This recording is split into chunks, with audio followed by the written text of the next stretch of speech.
So I have the great pleasure of introducing Professor Francois Deroche.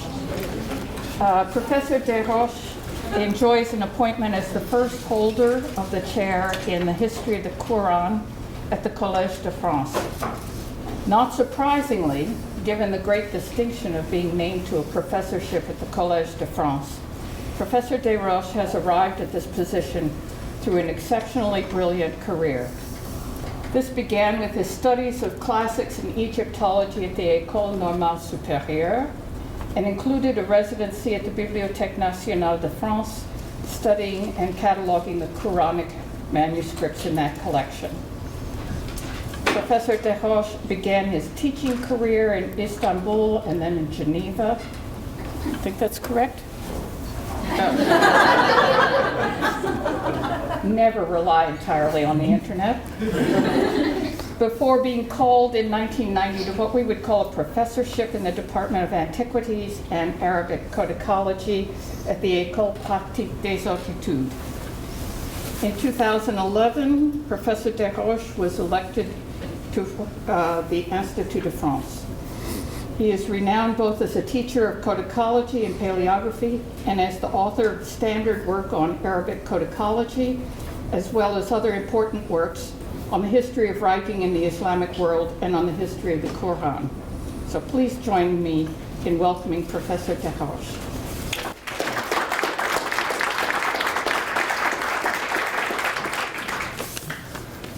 Thank you so much for this comment. I thought you were speaking of someone else. If not for the name, I'm not sure I'm so brilliant, because I know that I know very little about manuscripts, and you will see why.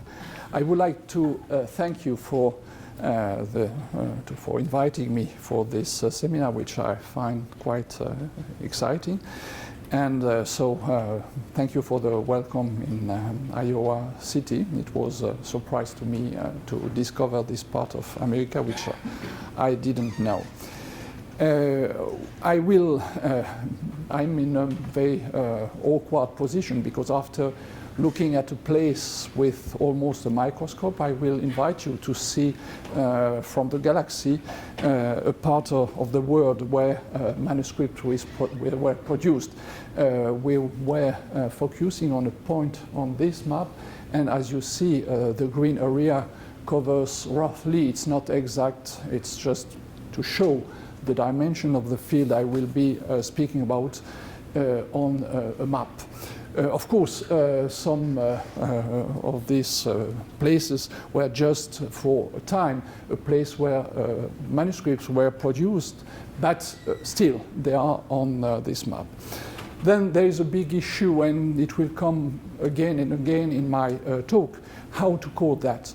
I chose to have the title Arabic Manuscript Tradition, but of course for an Ottoman copyist who maybe was transcribing the Quran in Arabic, writing a text of Persian poetry and some Ottoman literature, it's not Arabic. Well, it would be a tradition of manuscript in Arabic letters, which would be closer to the name, covering, in fact, a lot of languages, from Spanish to Swahili or to Ottoman Turkish.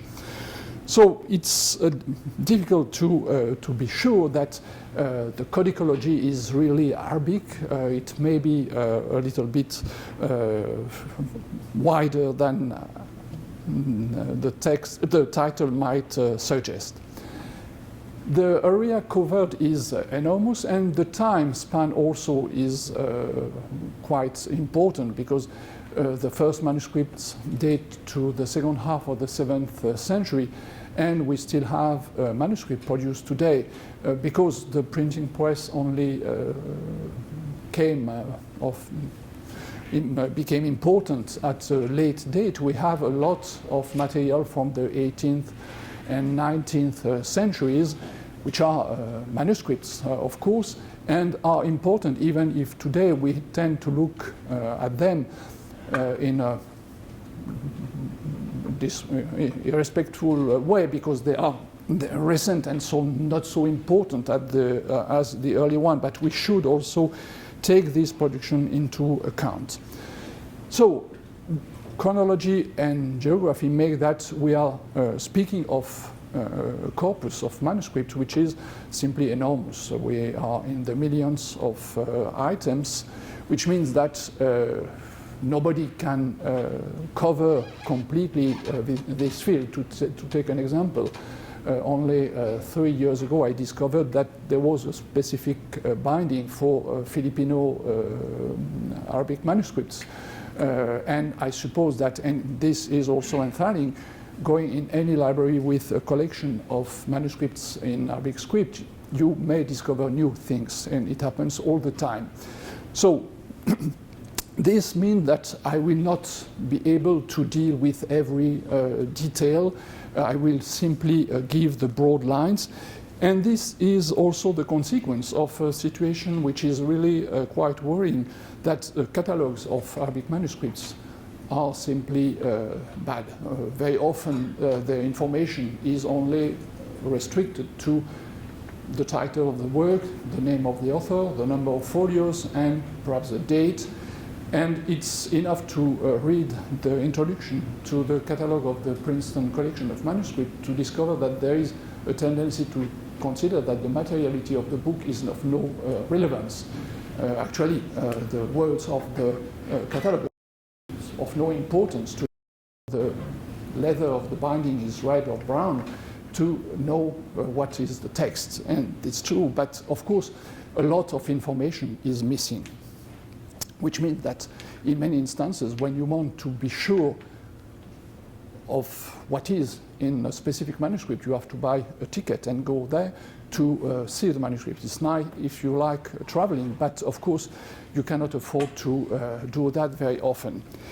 So we are speaking of millions. I've seen a few thousand manuscripts, but of course I will not be able to describe all the situation, and I will focus once again on certain items. Fortunately, there is a development of interest in Arabic codicology. I will say that in this way. And there are courses which may provide you with more information about the topic. And usually 1 week is not enough to cover all the situations. The tradition begins with a book, the Quran, in the middle, towards the middle of the 7th century. And this book is of course important for Islam, but it's also a model for further development of the tradition.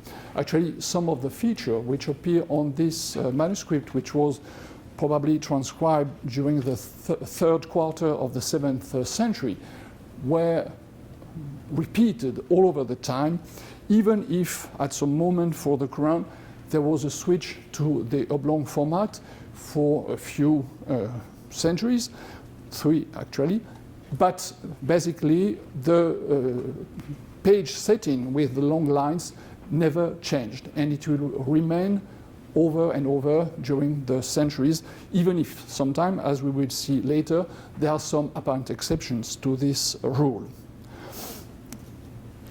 The calligraphy, since we are looking at a page which is written probably in the second half of the 9th century, is playing a very important role in this tradition.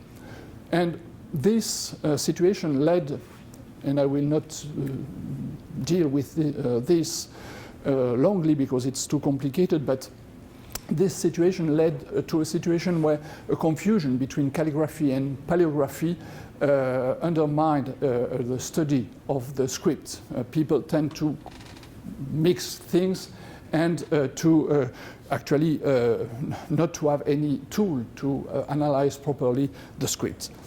The calligraphy anyhow was important in the development of this tradition, and we have very magnificent examples, but they are only a tiny part of what is preserved. In many instances, the books were written for personal use and did not show any effort to make a very beautiful script.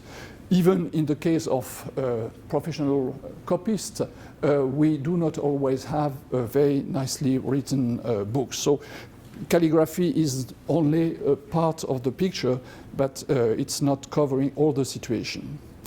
So the tradition starts in a world where other manuscript traditions were closed and available for models. And actually, the first codices produced in Islam were using, in some cases, parchment, the papyrus, but we have very few examples of this, just fragments, or too little to give any description. And of course, parchment. Parchment will play an important role. It's differently, the use is quite different from what is found in other traditions. For example, the way of making quoits, and I will come back to this.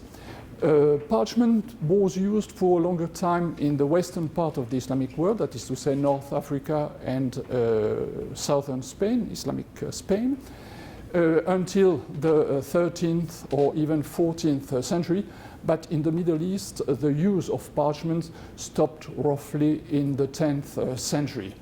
The paper was actually the main material used for the production of books, and we can speak of a real paper revolution, which started towards 750 in Central Asia. The history of this change is known. There is a legend about the battle in which the Muslim troop in Talas, it's just well on the map, defeated the troops of Prince of Fergana, and in the troops of this ruler there were some Chinese who were apparently knowing the technology of paper making. They were captured and led to Samarkand and started producing paper. This is the nice story you will find in books on paper. The situation is probably more complicated because we have now the evidence found in Mount Mug, close to Samarkand, where the archive of a local ruler was found with some letters, some exchange with the Muslim governor of Samarkand already on paper before that date of 750. So it was probably it is probable that in Central Asia, paper was known and produced according perhaps to another technique than that used in China, that is to say, relying more on the use of or reuse of processed fibers than raw materials. This may have to do with the local tradition of felt production, which was also using this kind of stuff. Paper was a success story and started diffusing to the West. And of course, this entailed that parchment became cheaper, and we will see that at some moment we discover that the use of parchment for the copies of the Quran becomes quite incredible, up to 1,000 animals killed for a single Quran. Because, of course, at that same moment, another material was available, which made the price of parchment probably more affordable for those who wanted to have a nice copy made. Well, I will say only a few words about the beginnings. It may be that the color of parchment has been preserved on the first papers, which tend to be, let's say, yellowish. And as you probably know, it's a matter of refining, of cleaning the fibers at the beginning, which may give you a whiter or more yellowish paper. So this may have been a tribute to the former material, but anyhow, the paper was there to remain the main support of manuscripts from that moment in the 8th century. A few pictures taken from a book on Indian traditional paper making by Nita Premchand, who gives you an idea of the way in which paper was produced in the Islamic world. Of course, these are 20th century pictures. They are not pictures of medieval paper making, and it's probable that some changes occurred over the time, but basically we have the use of vegetal fibers as the bottom of the mold, the sieve which will receive the paste. They are prepared in this way in order to have a mobile bottom for the mold, which is placed on top of this wooden structure, which, well, they are not connected, and so when producing the paper, it's made in this way that the paper maker takes the paste on top of the mold, and when removes the sieve from or the screen from the wooden structure and lays the paper on top of, well, as is customary, but you see that the movement is quite different from what we know in the Western tradition. This means that the traces of the mold on the paper is quite different from what is observed in Western paper. There are a variety of shapes, but of course we don't have the clue of the origin, date or place we have with watermarks. We know roughly, for example, that this kind of traces which appear in this way on a paper from a Quran in Cairo are connected with the western part of the Islamic world, and that, for example, this kind of traces with 3 lines grouped and spaced more or less evenly are more probably found in the Middle East between the 13th and 15th or even 16th centuries. But you see that the time scale for these dates is too wide to provide a real clue as to the date of production of a manuscript. We can just, of course, locate roughly and date broadly, and we need other clues. It's not exactly the same thing as when dealing with Western papers. There is a very strange feature I will mention. It's still a mystery on paper produced in the Western Islamic world, the trace of these zigzag marks in the manuscripts. You see that I chose this picture and not another one where the traces would be just in the fold.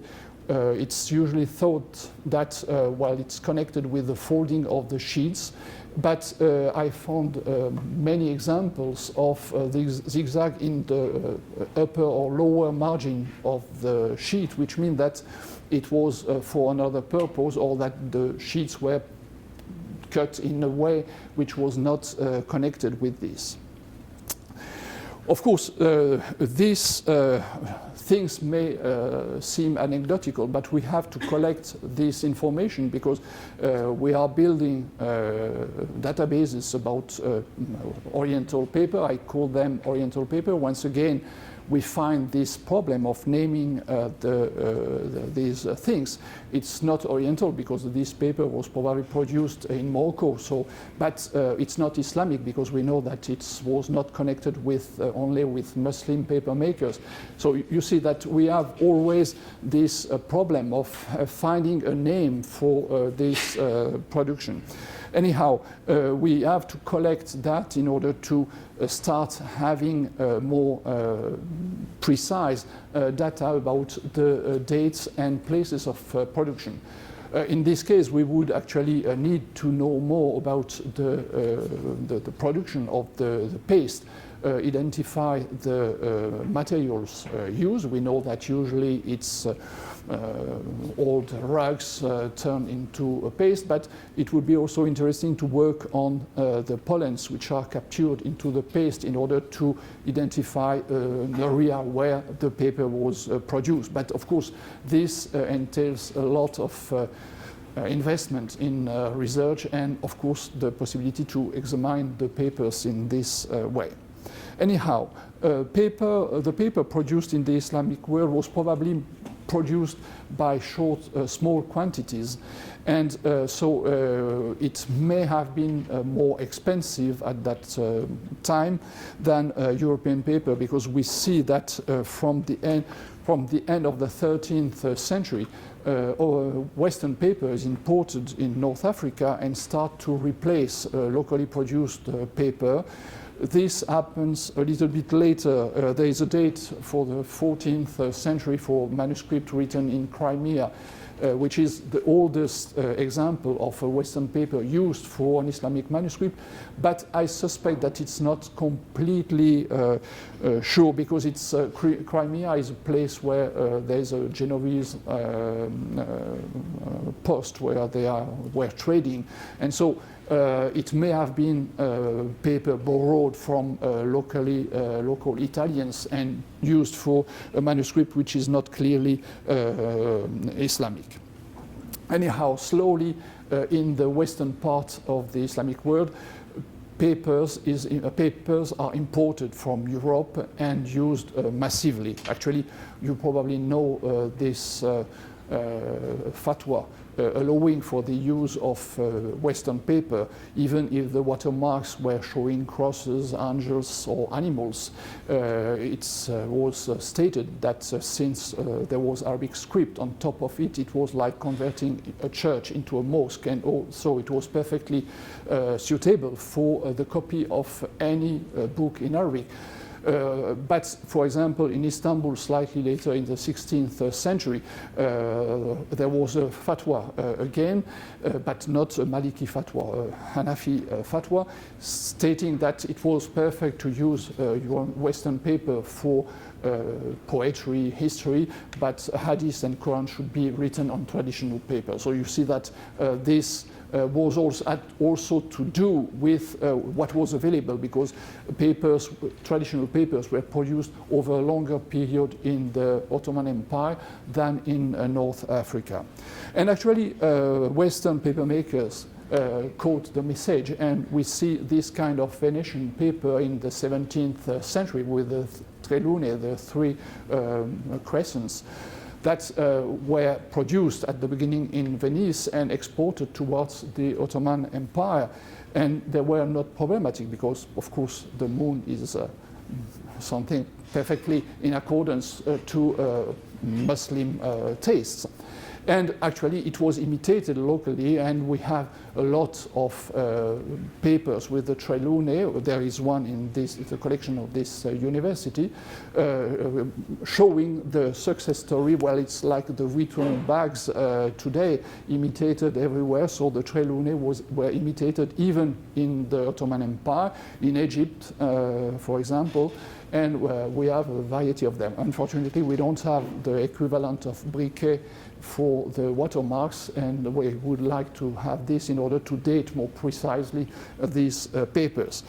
The watermarks are not a feature of papers produced traditionally, but when the Western technology is imported to the Ottoman Empire, they start to use watermarks, so the tre lune, of course, and a lot of other watermarks, and even, this one, you have even watermarks in Arabic letters. These are late. The Abu Shabak watermark is probably from the second half of the 19th century. This leads me to say a word about industrial papers like this one, an Italian paper produced even if there are traces of lead lines. Arabic manuscripts were produced late into the 19th and early 20th century. So we have a lot of manuscripts on industrial paper, and in this case again, we don't have very often clues as to the origin of the paper, even if Italy was playing an important role, and fortunately in some cases the mills were writing their names on the watermark so we can identify them, but in many instances it's not possible. Paper should be should have been the focus of the attention of the users. And for example, burnishing the paper was very important. Again, I borrow from Nita Parchment this picture where you see a man in front of a piece of wood on which he would lay the sheet of paper and use a stone, a hard stone, to burnish it in order to get this glossy appearance that was very in honor in traditional manuscript production in the Islamic world.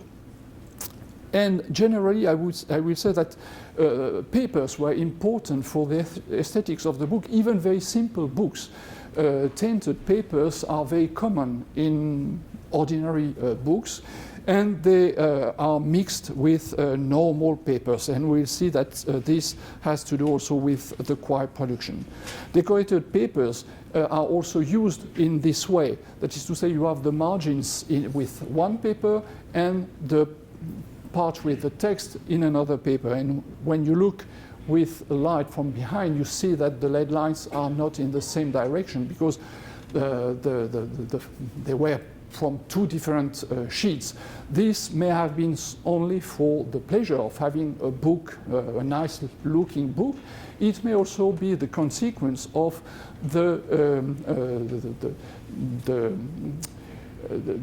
having the part with the text cut by the use of green paint based on verdigris, which damaged the paper and left the central part separated from the margins. I've seen many instances of this. So I cannot say in this case whether it's from the start, the manuscript was from the start with the margins with one paper and the center in another one, or if it's the result of restoration. This technique is quite common, and we'll see other examples of this. Other kind of papers, for example, the silhouette papers, which were produced with stamps with a color and already prepared to have poetry written on them, and of course marble papers, which were quite common, starting at the end of the 14th century in Iran and becoming especially fashionable in Ottoman Turkey in the 15th and onwards. So found very often on the inner side of the cover of the binding, but also on the outside, as is the case here, and in some cases on the margins. I made this circuit through the decorated papers because these slides will show you something very interesting for the understanding of the preparation of the book. You see that there is a folio in greenish color, then you have a stub with paper which is white, and then another paper which is pinkish or something like that. And well, this is interesting because it has to do with the way in which quires were prepared and the role of the stubs in all this. When you start with the time when manuscripts were written on parchment, it was quite common, above all at the moment when the oblong format was in use, to recycle the leftovers of the skins, which were cut into stripes, folded to make the bifolio, and of course, not in order to avoid losing all this material, the leftovers were integrated into the quires, and usually in the same position. That is to say that you will have bifolio outside, bifolio in the center, and then you will have a kind of sandwich of isolated folios, each of them with a stub folded in the same position and with the flesh side on the verso in the first half and on the recto on the second half. So it was a work of manipulating pieces of parchment already cut to the format and then assembling them into quires that are usually quinions, that is to say 5 bifolios or 10 folios in the case of these constructions. And this, there are few exceptions to this. One of the few exception I know is this huge 12 lines to the page Quranic manuscript, which is only in plano. There are 3 of them, which were produced in order to have huge book. Actually, when you look at the final result, you understand that, well, today again, it's impressive. It's the text of the Quran. For the text of the Quran at that time, you needed, let's say, 3 square meters of parchment. Here you are a mass killing of sheep, because there are 1,000 sheep of sheets of parchment for this manuscript. And once again, we don't have only one, we have 3 manuscripts which survive to this day. So it must have been at the beginning of Abbasid times, that is to say in the second half of the 8th century, the need to get this impressive Quranic manuscript. And actually, the larger the Qurans, the more beautiful they are, according to a saying of Omar ibn Khattab, the second caliph, who probably never saw something like that. Well, in order to write, of course, you prepare your page. It seems that ruling has been known from the beginning. And once again, we are brought back to what I was saying at the beginning. The book, the Arabic book tradition arises in an environment where you have already established tradition, Syriac, Coptic, and so on. And actually, we have in some sources which have nothing to do with the history of the book, but more with legal issues. We have some indication that Christian copists were transcribing the Quran towards the beginning of the 8th century. So the transfer of technology must have been in this way. It's not sure that it's more Syriac or Coptic, but the influences are felt in the field of the preparation of the folios, but also, as we will see, in illumination. And of course, ruling was known previously, and even I don't have a slide of an early folio with ruling which is clearly visible. I just have this late example from a Maghrebi Quran of the 14th century, where you can distinguish the vertical ruling. It's interesting to see that in this case the copies were just using the vertical lines, not the horizontal ones, as we would imagine today, because of course it would have been easier to write on the line. This also has to do, this is a parenthesis, with the problem of knowing how copists were working. How did they have the manuscript? We know that there were no furniture, as in Western scriptoria, where people were sitting in front of a desk. More probably they were sitting on the ground and perhaps holding the manuscript in another position. Of course, my implano doesn't fit within this picture. We know that in that case, the copists were working in front of a sheet, because not on this folio but in many others, the quantity of ink used at the time was so important that there is a deposit in the bottom of the letter, which means that the sheet was probably not vertical but inclined when it was written. But in the case of this manuscript, we have actually no idea of the way in which copies were writing, and if the vertical lines of the ruling were not horizontal at the time when the copist was working. Anyhow, ruling on parchment was not a very important issue because, as I said, parchment disappeared from the mainstream of the production at a very early date. And curiously enough, the manuscript which most would require, well, sorry, I don't have my picture here.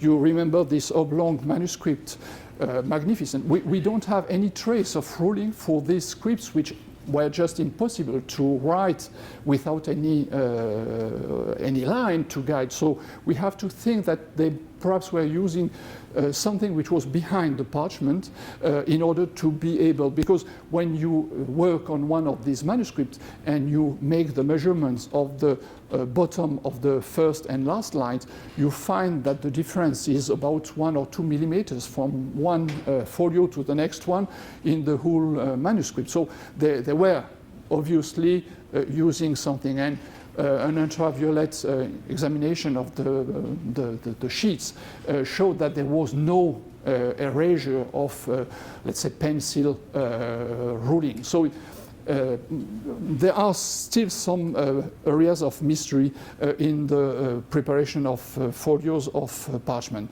As far as paper is concerned, it's quite easy.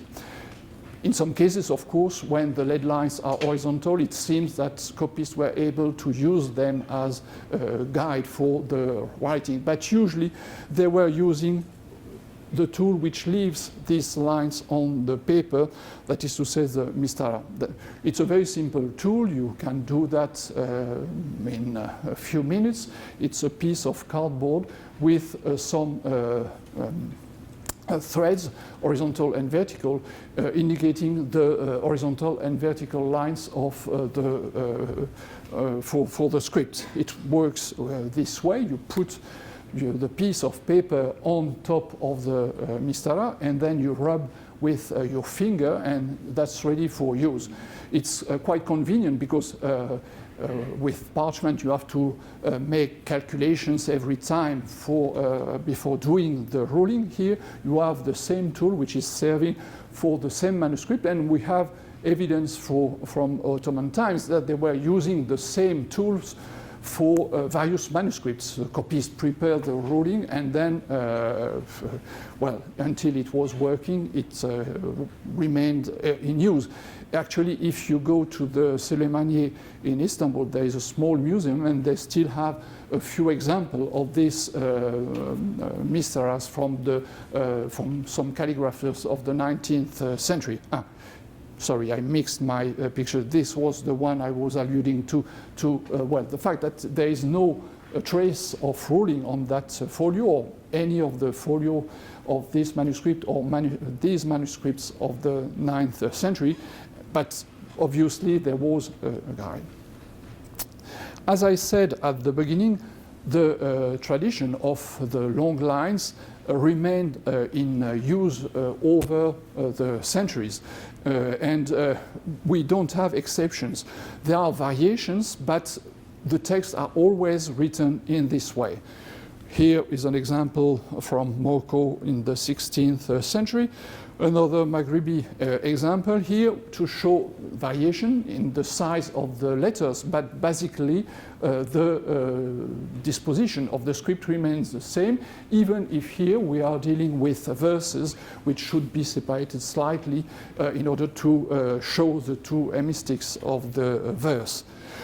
In some Quranic manuscript, you will find this situation with a play on the size of the script, but the script is, well, the text is continuous from beginning to end of the folio, and there is no selection of this specific part of the text to be in bigger letters. It's just because the ruling is prepared in order to have this first, central and last lines in larger scripts, but the text is continuous and it has no relevance to the text itself. As I said, poetry may seem an exception with this disposition where there are fake columns. Actually, it's meant to be read in horizontal lines, even if the text is going in every direction. in a more classical example of text in poetry, the division between the two hemistichs is indicated, but basically the disposition of the text remains the same and the reading is always proceeding in the same way. In some cases, of course, manuscripts with illustrations of figures have to comply with the need of having the figures inserted into the text, as this manuscript on geometry, or of course with the classical examples of manuscript with illustrations, as this Persian manuscript. In this case, of course, one thinks that the copyist and the painter were closely working together, even if in some cases the relationship between the text and the picture is not absolutely obvious. A very interesting history in this tradition is that of the margins. I go back to my first example of this Quranic manuscript of the 7th century, one of the earliest copies we have, and you notice that the margins are really very reduced. You may think that they have been cut due to various bindings, and at every time some part of the parchment was eliminated. It is not the case. And we know that because here, for example, you can see the side of the sheet of parchment here. And there are other examples in this manuscript which indicate that the manuscript was probably from about the same size when it was completed in the second part of the 7th century. So the tradition started, and we have many other examples of this, started with manuscripts where margins were not important or almost non-existent. Of course, in the fold, there is a little bit more margin because it's a place where you have to leave some movement for the hand. So the script was set in this direction, and it's only in later Umayyad times, around 700, let's say, that margins started to become more important in Arabic manuscripts. The reason for this decision is not completely clear. It may have been related to the idea of not tampering with the text, with the impossibility of adding something in note. There is an anecdote of about Umar ibn al-Khattab, the second caliph, who you probably know that is at the origin of the stoning verse, which is not part of the Quran. And so at the moment when he said, "Oh, I remember that the Prophet was saying this verse," but he was alone, so the verse was not taken into it, and there is a comment from his part that I do not want to add it in the manuscript. So it's perhaps something which refers to this situation, not to this specific moment of the history of the text. In later manuscript, margins start to play a role which is more similar to what we know in other traditions, and there is a lot of manuscripts which actually seem to have been produced in order to accommodate later comments into the margins.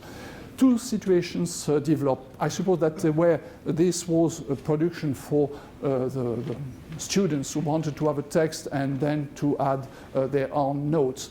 The margins may remain completely blank at the beginning and are used later, but we have also very interesting examples where the text is accompanied by a commentary in the margin, glosses, and in the 16th century we see a production in Ottoman Turkey, probably, which it has been suggested that it's related to Hebrew micrography and perhaps connected with the moment when Jews expelled from Spain at the end of the 15th century bring this tradition to the Ottoman Empire.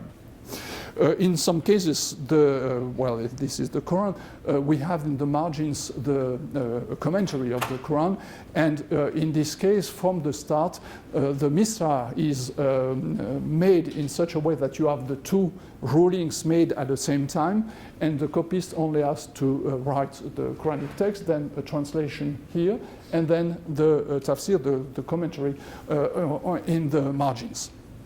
So these are really cases where the margins have been from the start used by the copyist in order to accommodate 2 or 3 texts in some cases. A very interesting tradition, which is not always attested in all the manuscripts, are the title pages. We have real title pages on Arabic manuscript, and these appear at an early date because the earliest examples are manuscripts produced in the 9th century in Kérouan with a real title. Of course, as it is an almost blank page, it's usually where people later write their notes, their marks, and so on and so forth. Well, it's like a wall in a city calling for graffiti. So very often it's a place where you will find a lot of information about the history of the manuscript. But at the beginning, it should be more like this kind. Of course, I selected here a very nicely prepared title page, but we have many instances showing the care with which people were trying to occupy the space of the first folio, first recto. Another example here from North Africa. In this case, the space has been used by later owners. So the first folio with the title may have its specific page setting. The end also with the colophon will usually have this kind of representation, a triangular shape with the name of the copyist. Unfortunately, the colophons are very disappointing because, well, they provide a date, and we are very grateful for this information. We have usually the name of the copyist, but we are very infrequently the place of production, and this is one of the big issues of the studies on this field, that in many instances we are not able to identify the area where the manuscript was produced. Above all, if you have a copyist with Muhammad ibn Muhammad, there are hundreds of them, and it doesn't tell very much about it. The proportion of illuminated manuscripts is still a question. According to the German team working on the manuscripts found in Sanaa, about 10% of the copies found there were illuminated. If I rely on my experience on other libraries, the Sanaa collection is mainly made up of Quranic manuscript. In other collections with more variety in text, I think that it's even less, perhaps 4-5% of the total. The illumination is maybe at the beginning of a manuscript, and this is a beautiful example of a Quranic copy with the frontispiece on a double page. On the most beautiful manuscript, the double page is really the unit which is important, because it's what you see when you open the manuscript. So you won't have anything on the first folio, on the recto, but on the verso and second recto, you will have this kind of illumination, and very often without any inscription. there is no title. It's true that the Quran is a little bit specific because there is no title. When people want to give the title, they usually will do this and inscribe Quranic quotation where you have the word Quran, Quran appearing on the text. For example, it's on the buns on the top and at the bottom. It's one of the most famous verses related to the Quran. It's a kind of strategy there to name the book in order to tell, well, this is a Quran, without putting as a title like ordinary manuscripts. And the central part indicates that it's volume number 1 of a series of 7 copies. So these are, let's say, the upper production of illumination. Very often you will have more subdued illumination in the shape of stars, which may receive in the on the left the title, in this case the Quran, again with a quotation. In the other case, it's the title of the book. The beginning of the text also may be illuminated. Here, manuscript with poetry. And in this case, again, you noticed also the care taken for the support and the margins, which have been which are in colored paper sprinkled with gold, an addition when the manuscript was already made, because some of the flakes are on top of the illumination. So this can be used for poetry or manuscripts, but also for Quranic manuscript. And I selected this image in order to show you the tendency to underline the unity of the double page. You see that, for example, this element, which is the same as this one, has been cut into 2 in order to underscore the fact that it's really a whole. It should be seen as something working on its own. Another kind of illumination very common in Islamic manuscripts are these kind of bands, which can appear either isolated on the first recto with the title or here the number of the volume, or they can also appear on the first verso with the title, and it's the case here with the basmala, for example, in the upper part. Of course, speaking of illumination would entail to go into detail about periods, places, so I will just give you a few quick references. One of the the oldest illuminations known, the famous Quran of Sana, a folio copy with a double page with 2 mosques, or what has been interpreted as 2 mosques, at the beginning of the manuscript. And you notice that it's quite an observation drawing with a lot of details, with the lamps, with the capitals, and so on and so forth. This disappears. The manuscript is dated to the beginning of the 8th century, and it very soon disappears completely, and it's replaced by illumination drawing heavily on geometry, like this one of the 9th century. It seems that one cannot be an illuminator if he is not a geometer. He has, well, things are organized very strictly. And it's only in the 16th century that you come back to illuminations with more detail borrowed from the natural environment. Well, once another way of showing the titles, I will go. So then, of course, you should pay attention to the illumination as a marker for the origin. For example, on the left, you have an Indonesian manuscript that is actually based on this kind of Ottoman Ottoman illuminations, you recognize some of the details. For example, this element protruding into the margin, which has been completely reinterpreted. Of course, then the material at hand for the color, for example, will play a role in the distribution of the colors on the page.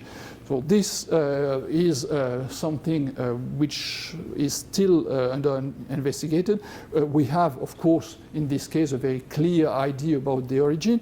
It's not so obvious with this Quranic manuscript copied in Beijing. Maybe the illumination borrowed from a local model. It's not so recognizable as this kind of thing, copy from North Africa, where the illumination is very specific, or this kind of sub-Saharan material, also a Quranic manuscript. Well, they help you very clearly, but when you are dealing with manuscript transcribed in let's say the Middle East in the 15th to 17th century, they tend to use the same vocabulary, and the distinction is really more difficult than what I suggested. I will leave aside completely the illustration, because this is another chapter, and I think more relevant for art historians than people interested in codicology. And well, I will now turn to bindings, which are perhaps more expected from me, to give a few comments on more the decoration than the structure, because, well, I'm not specialist of the structures, but I will try to give some outline on the evolution of the ornamentation of the bindings. The oldest Islamic binding I know is this one. Well, it's a reconstruction, because we were speaking of the problems of getting pictures from the British Library. So there is a picture of this binding, but only of one of the boards. And when I wanted to have the full binding, they told me no, for conservation reasons we cannot do that. So this is I'm using the, well, this is the original photograph, and the rest is my reconstruction of the binding.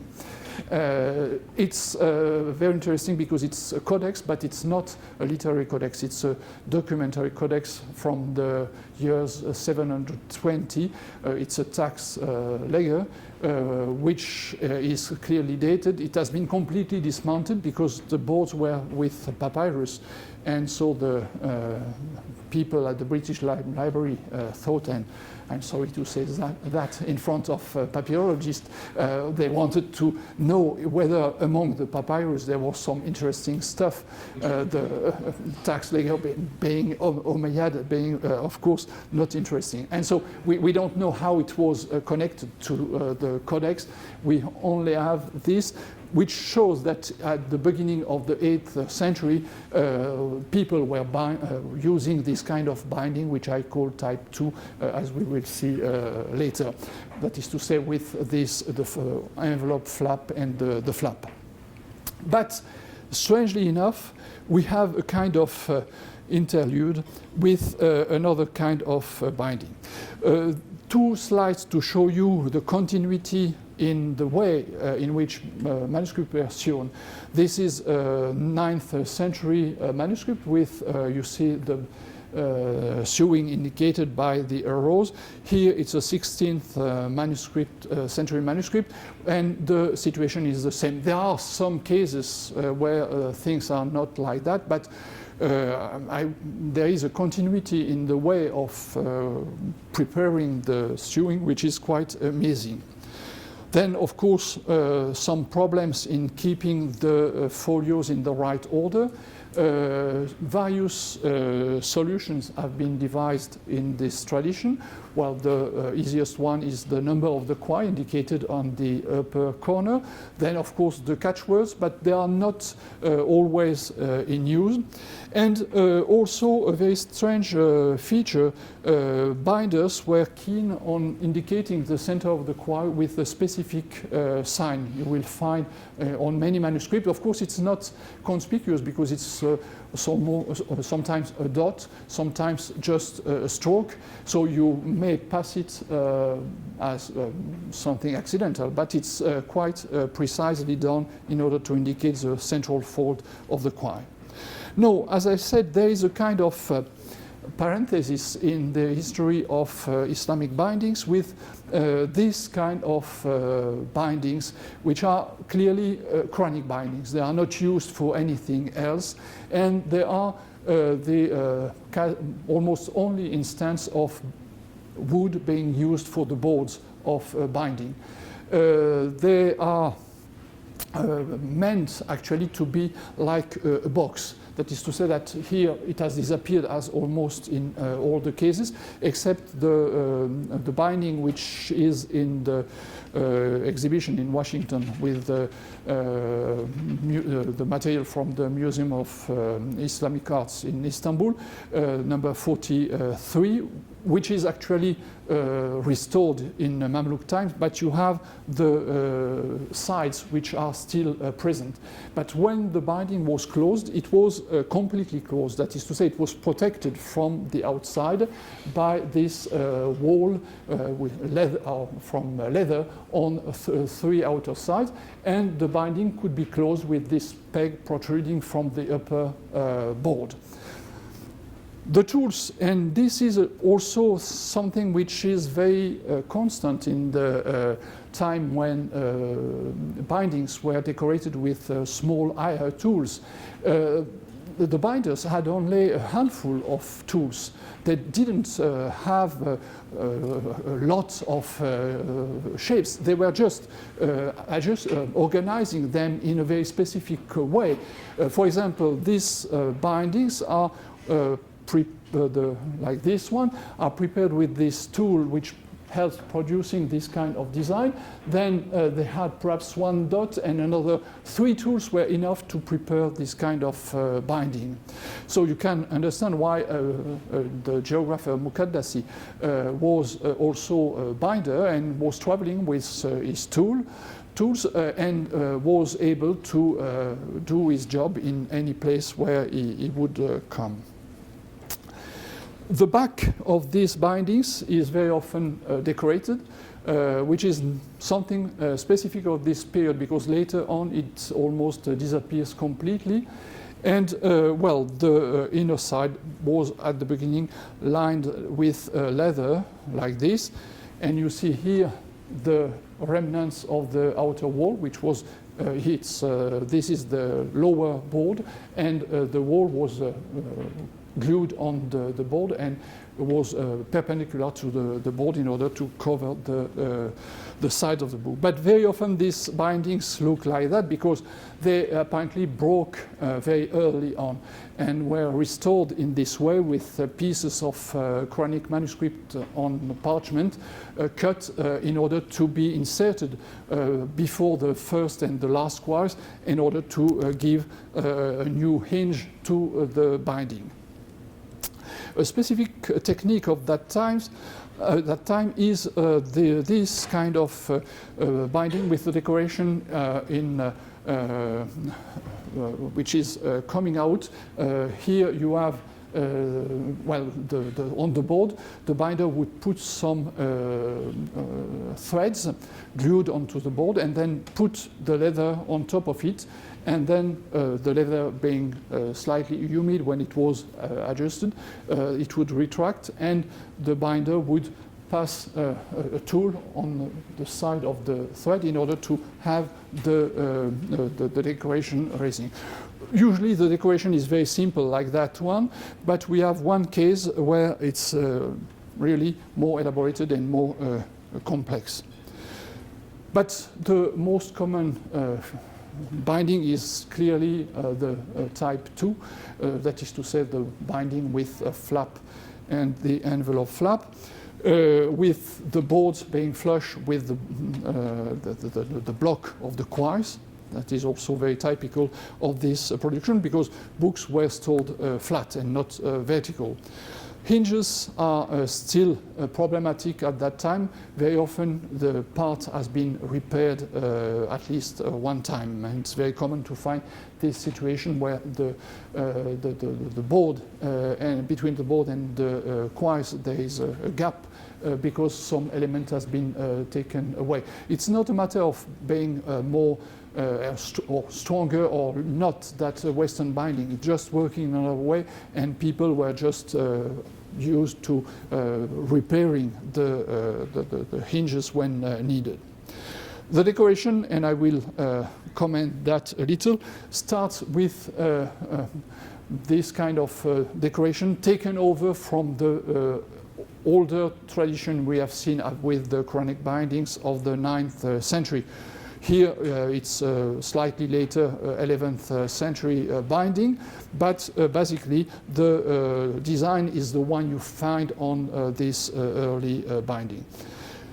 The idea of covering the whole board with decoration is not the only way known to decorate bindings. Actually, central ornaments are more common, and with this binding from the end of the 11th or beginning of the 12th century, you have a very good example of what I said about the simplicity of the techniques.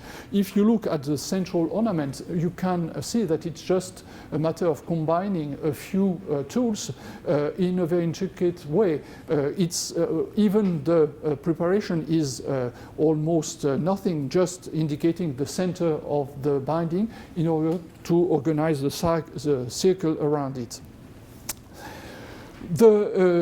One of the ideas which strikes me is that the tooling is meant to change slightly the color of the leather, and part of the game is to introduce some shades into the binding. Simple tooling, or at a later date using gold or silver or some other elements in order to have let's say something that does not look only brown or red or black. So and very soon, my former example didn't have that, the corners are cut. So the central part of the binding will be octagonal, and the work on this part of the binding will grow, and you will see that it becomes more ornate with the time. At the beginning, it's very simple, just a line and a few dots to decorate them. Circles play a big role in this early development of the decoration of bindings. But from the 13th century, end of the 13th century onward, the mandala starts to play a greater role because it's more it's occupying better the place available. The circle is just a little bit isolated in the center. With the mandala, you cover, let's say, a longer part. And you see that in some cases, in Egypt, for instance, the traditional circle is added with some pendants on both sides in order to occupy the central area. And as I said, the corners begin to be occupied by more ornate things. The tradition of covering the whole surface still lingers, and we have a lot of examples of these geometric patterns covering the bindings. Once again, don't think that geometers got a degree in geometry before starting to work. This is relying on very simple ruling, and of course the game is to dissimulate the lines. I mean, they are interrupted all the time in order to give some idea of complexity in the pattern. But basically, it's a grid which is transferred to the leather. And in this case, again, note that the way in which the decoration is applied on the leather, or the game between the surfaces which are left without any ornament or only with a single dot, are contrasting with those with that received more tooling in order to have this impression of color on the binding, even including places where, and this is just at that moment of the production, even including some blue, well, it's wax or something like that, which is inserted on furrows made on the binding here. So it's an additional color in addition to gold or to the tooling. But we are now in the 15th century, and things are starting to change. We see at that moment what was probably the use of stencil for the creation of decoration with animals, like here, or traditional composition relying on vegetal elements. It's clear that they are made from model because if you look at them, and you probably did that game at some moment, you know, the 7 errors, you see very clearly that they were, when they were transferred to the leather, there were some small mistake or changes, which mean that they are not stamps, when they are not plates, but they were handmade. And this is the moment when things change completely. The moment when the plates appear and the binder stops being an artist to become a craftsman. That is to say, he would buy a plate from the market and just press it onto leather. Until now, he was actually active in creating even if he was repeating some patterns already known, he was really active in decorating the leather. With the 15th century and the arrival of these plates, he would just have the task of sewing the book and then putting the plates and repeating the same patterns all over the time. Of course, he would also do the gilding and perhaps the painting of the decorations of the binding. So I have a few Ottoman examples here of this kind of decoration, very classic one. And you say that the game of the colors, the leather, the gold, the red or black, is still going on.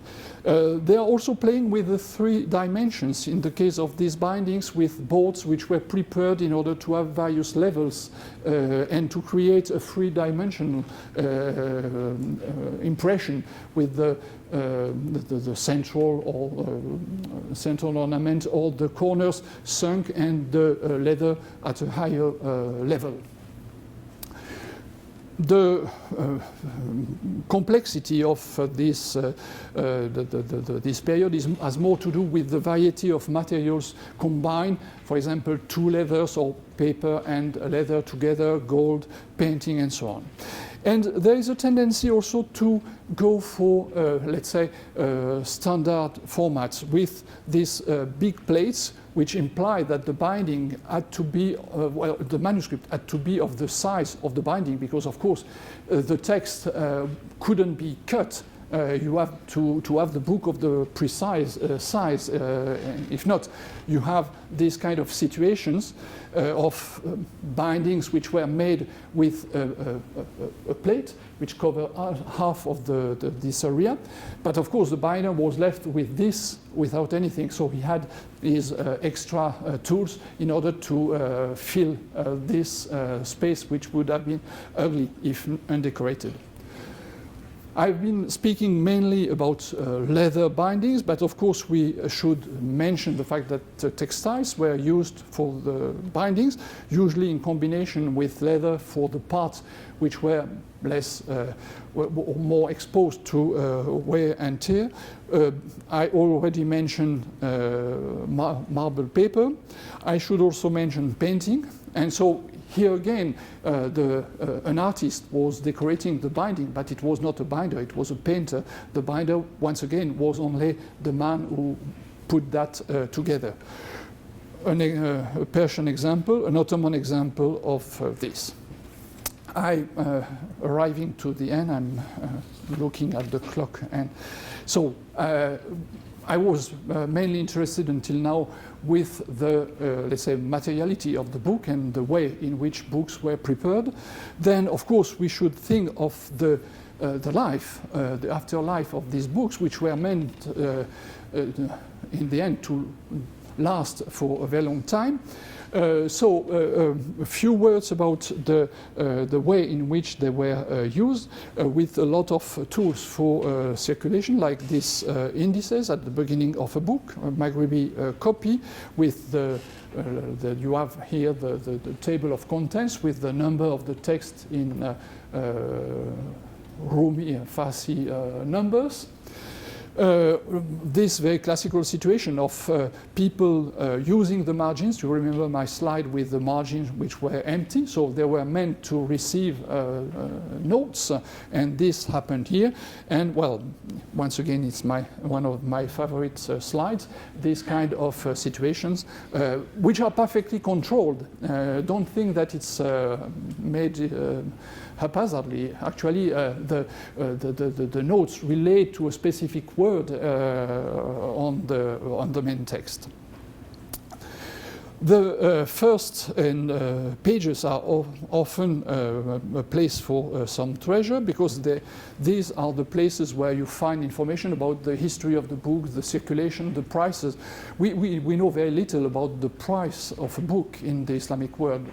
I'm collecting this information, and slowly we will have some idea of what was the price of a book. It's an important issue which cannot be avoided. But we have already here some information. The book you see here is in the Escorial collection. That is to say, it's part of the collection belonging to the Moroccan Sultan Moulay Zaidan, which means that this book has been coming from the east to Morocco after being in a library which I didn't identify so far with the Ex Libris here.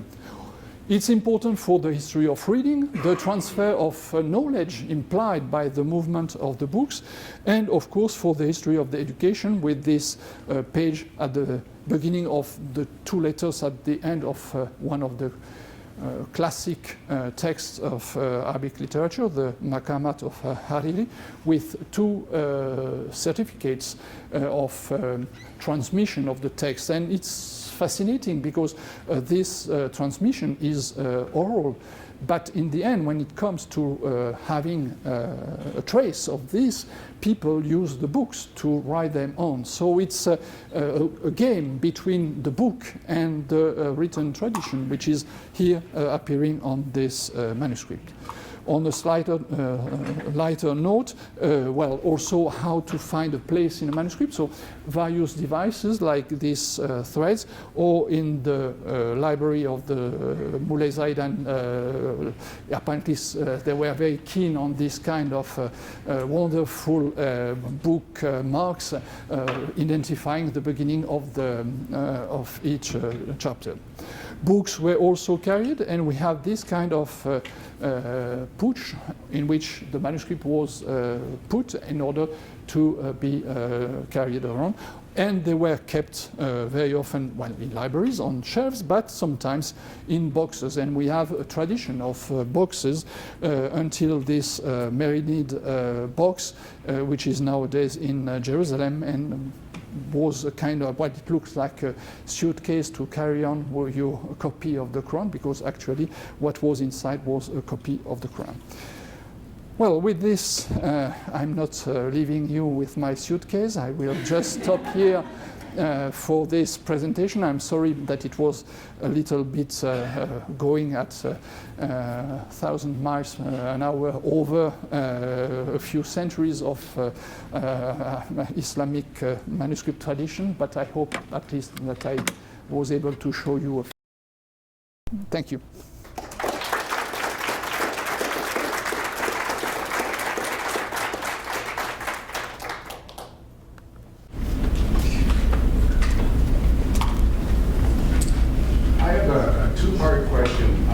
Interested to hear you talk about the decline of use of parchment in the eastern part of the Mediterranean around the 10th century, which also I think corresponds with the decline of papyrus production.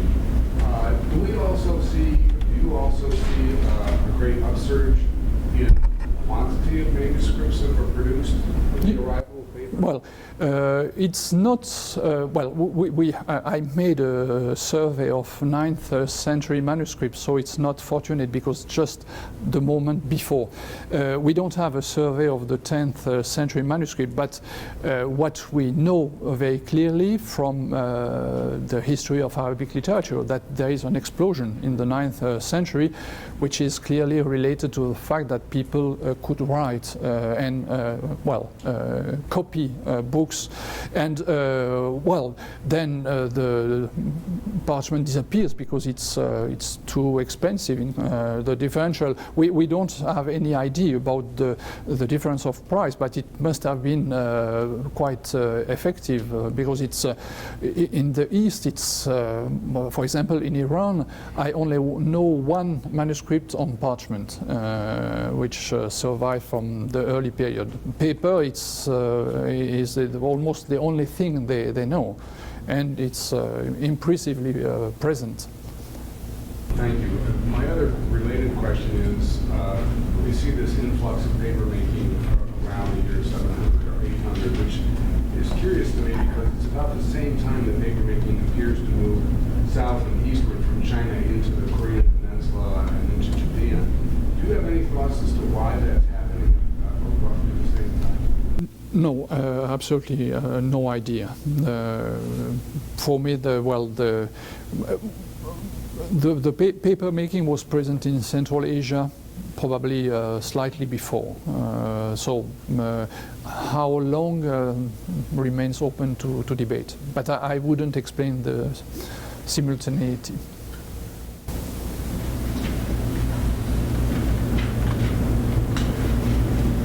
Thank you. Yeah.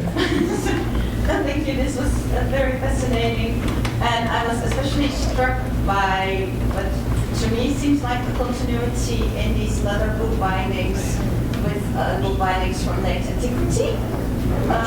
The envelope binding.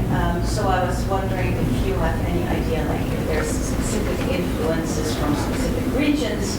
Like we have the ones preserved from Egypt, of course, but this is throughout the entire region, and how do you exactly see that? Yes, well, as you see, my earliest example was Egyptian, and I think it's not, the conservation situation is far better than anywhere else.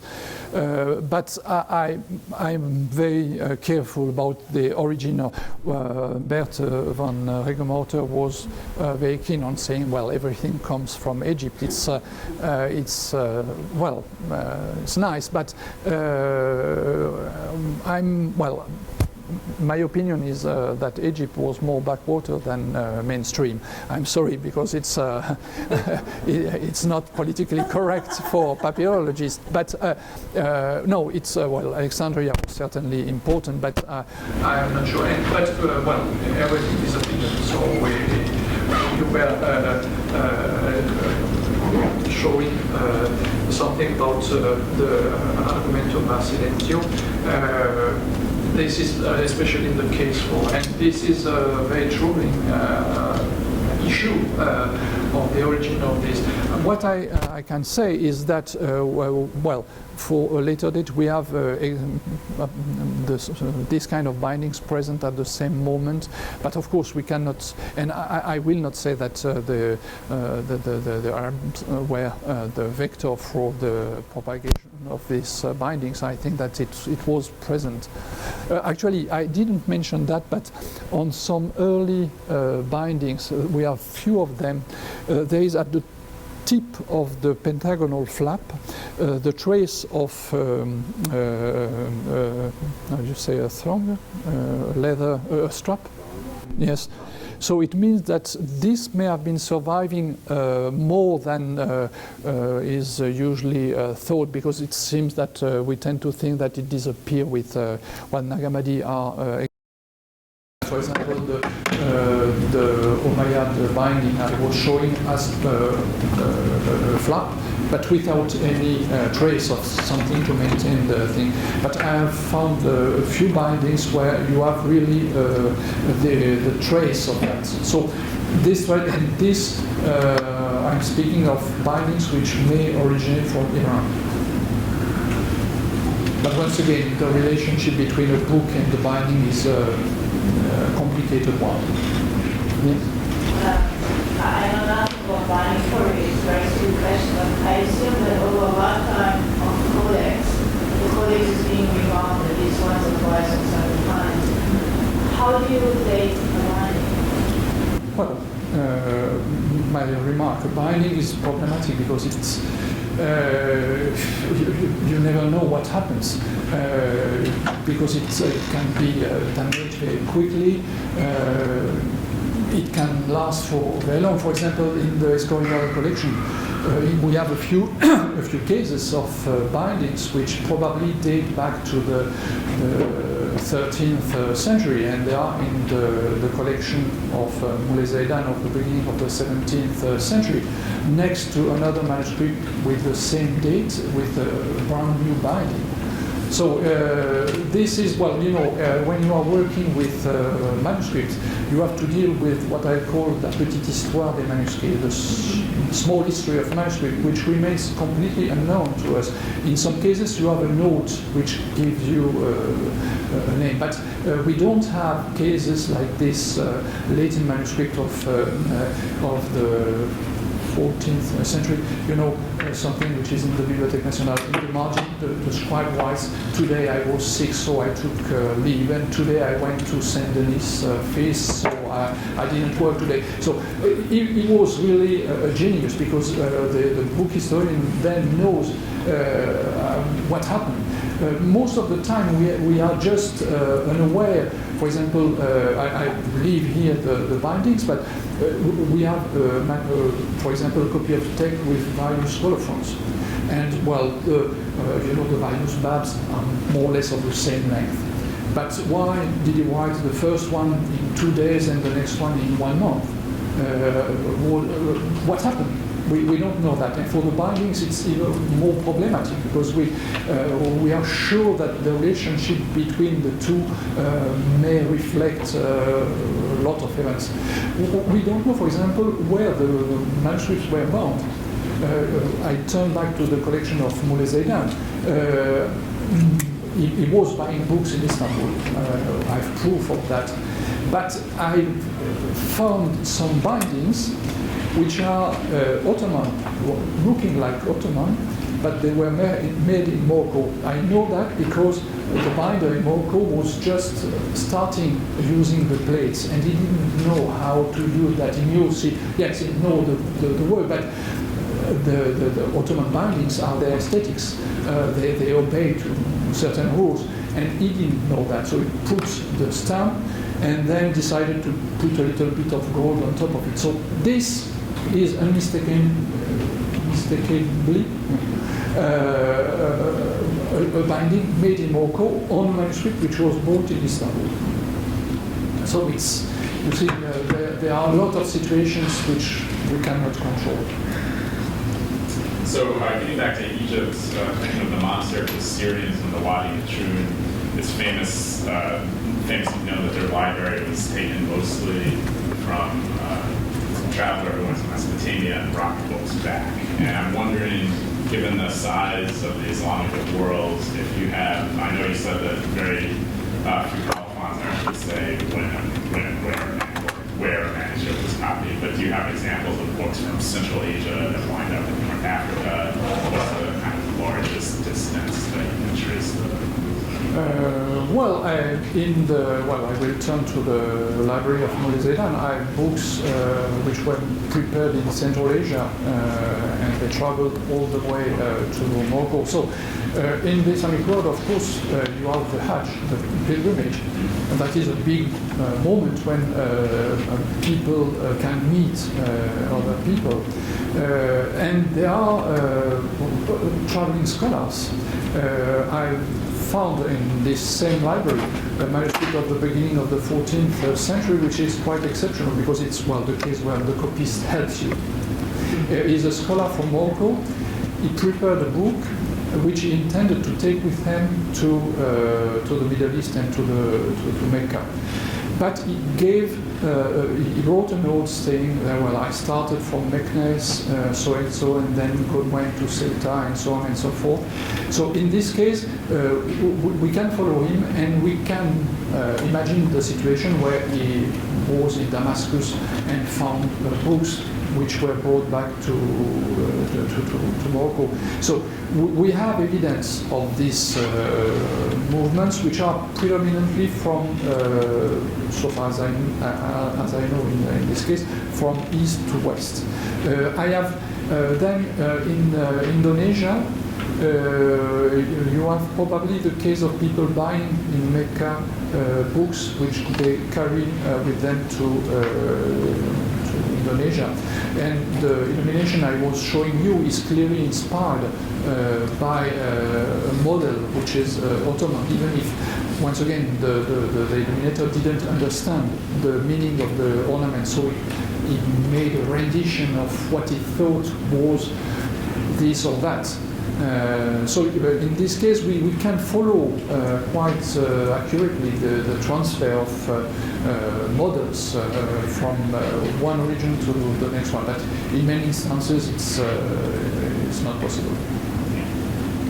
What are the questions? What are the dates for Moulay Zaidan, well, he was reigning from, I think, 1605 and died in 1630, something like that. So the book, at some moment, he was there was an uprising in the south, and the people reached Marrakesh, where he was living, and before they came, he took his belongings with him, went to the coast, and hired 2 boats to carry all that to Agadir, where he had his base, because the family is originating from South Morocco.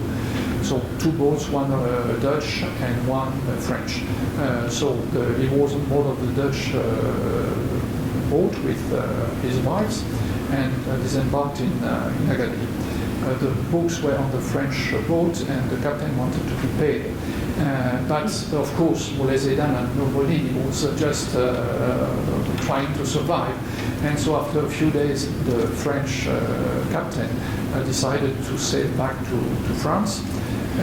But when sailing at the level of Salé in northern Morocco, he was captured by Spanish boats, although he was French.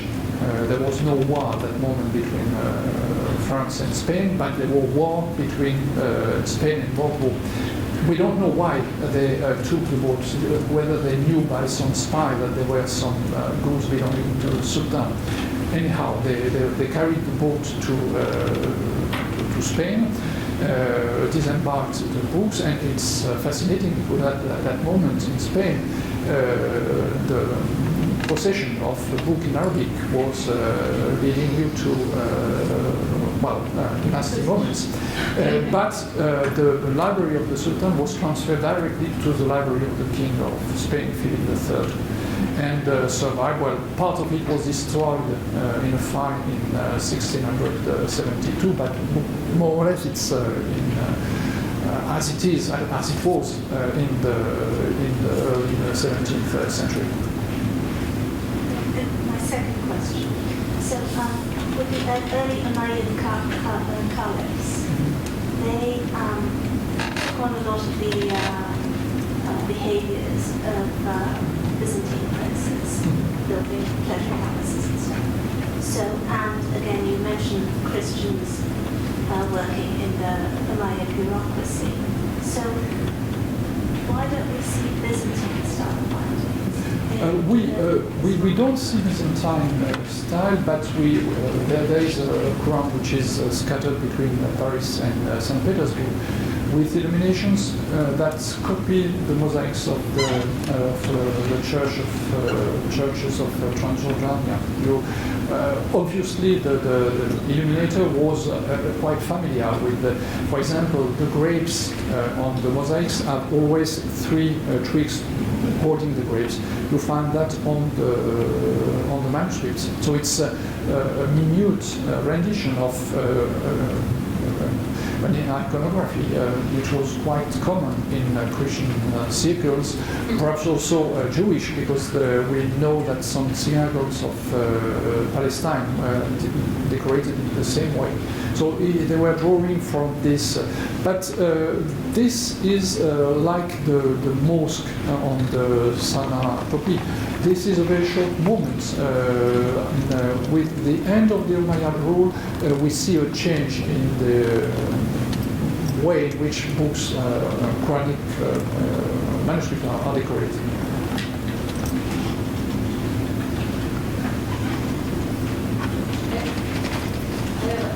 A big terminology question. There's a lot of discussion now in talking about Arabic, Islamic manuscript studies. What do we call manuscripts? We don't call Christian manuscripts manuscripts. What we call these Islamic manuscripts. So what's the current idea about like a good use of terminology for describing this very vast and broad and diverse? Well, I would suggest convening a conference to discuss about that. Because I have no idea. It's always... What's the new term I heard? Islamicate, which is quite... Yes, well, but I don't know if it's working for my manuscript. I say my manuscript, but yes, I have a sense of possession.